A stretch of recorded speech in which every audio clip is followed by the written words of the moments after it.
ምንም የትሬዲንግ እውቀትም ሆነ ልምድ የለውም። ምንም አይነት ቴክኒካልም ሆነ ፈንዳሜንታል አናሊሲስ አይሰራም።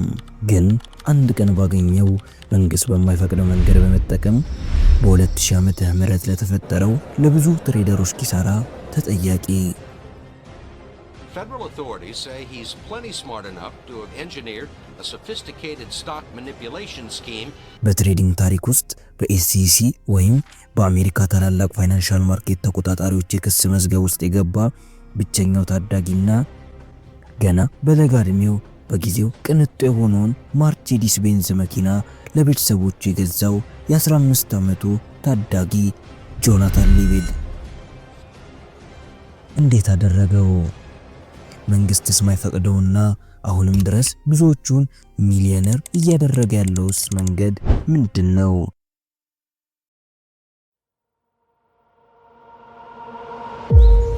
ጆናታን የተወለደውና ያደገው በአሜሪካዋ በኒው ጀርሲ ከተማ ነው። አባቱ የኮንስትራክሽን ስራ ይሰራል፣ እናቱ ደግሞ ነርስ ነች።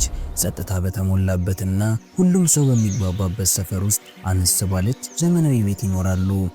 እንደሆነ ዘመን ኢንተርኔት በሌለበት ጊዜ የተለያዩ የስቶክ ማርኬቶች በቴሌቪዥንና በጋዜጣ ይተላለፉ ነበር።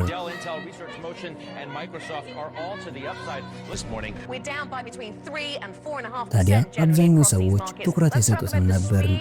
ነገር ግን የጆናታን ጥያቄዎች መፈጠር የጀመሩት ይህኔ ነበር። ገና በ12 ዓመቱም ጆናታን በስቶክ ማርኬቶች ላይ ፍላጎቱ እየጨመረ መጣ።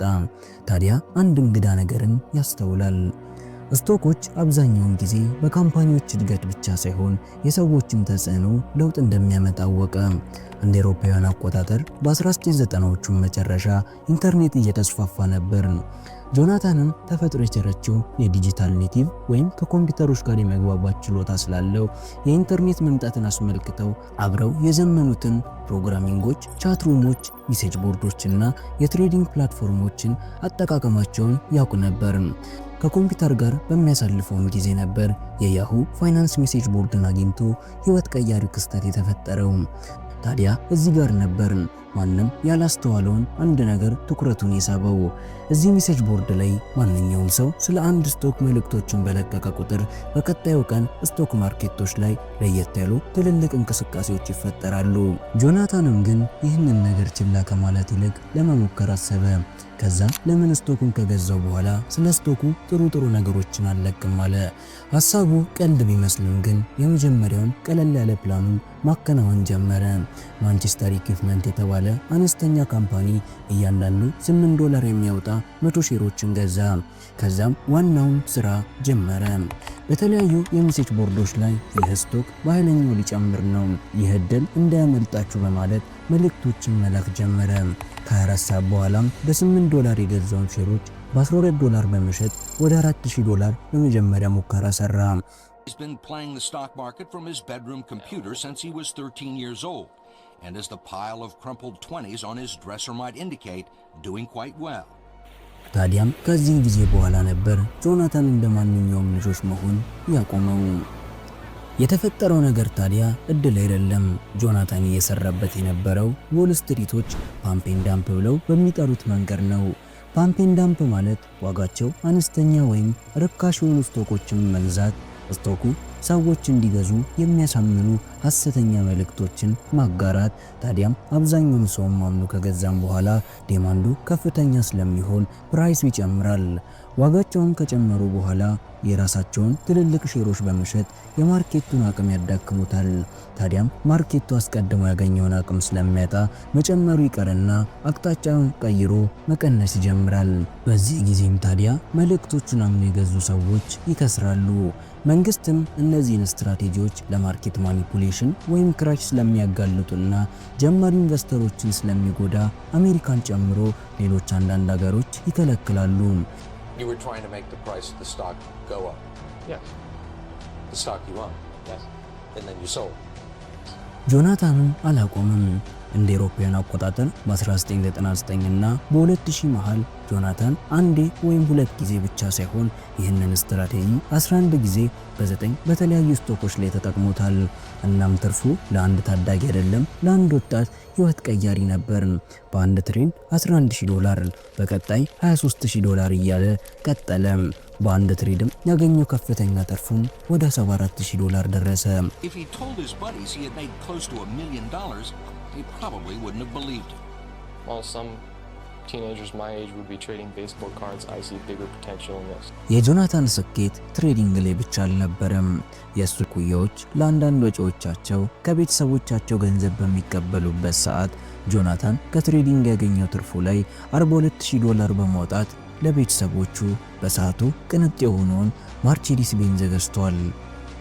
Jonathan has bought us a car.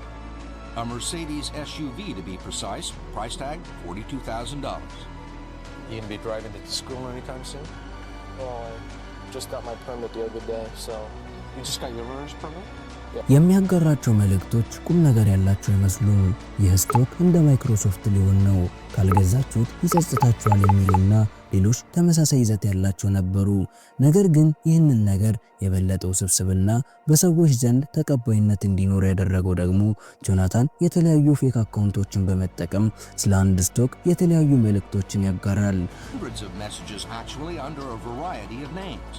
His online recommendations, accompanied by legitimate financial data, were always quite bullish. He called one of his holdings the most undervalued stock in history. Another was going to be the next stock to gain 2000%. አስቡት፣ ስለ አንድ ስቶክ በተለያዩ አካውንቶች ላይ በደቂቃ ልዩነት ሲለቀቅ። ይህንን የተመለከቱ ሰዎች ታዲያ አይቶ ማለፉን ሳይሆን መልእክቶቹን ተቀብለው ወደ ማከናወን ይሄዳሉ። ጆናታንም ብዙ ተከታዮችን ማፍራት ጀመረ። ብዙ ትሬደሮች መልእክቱን ይጠባበቁ ነበር። እሱም ሳይነቃበት ከ$800,000 በላይ ሰራ። ነገር ግን ከዚህ በኋላ ነበር ያላሰበው ነገር የተፈጠረው።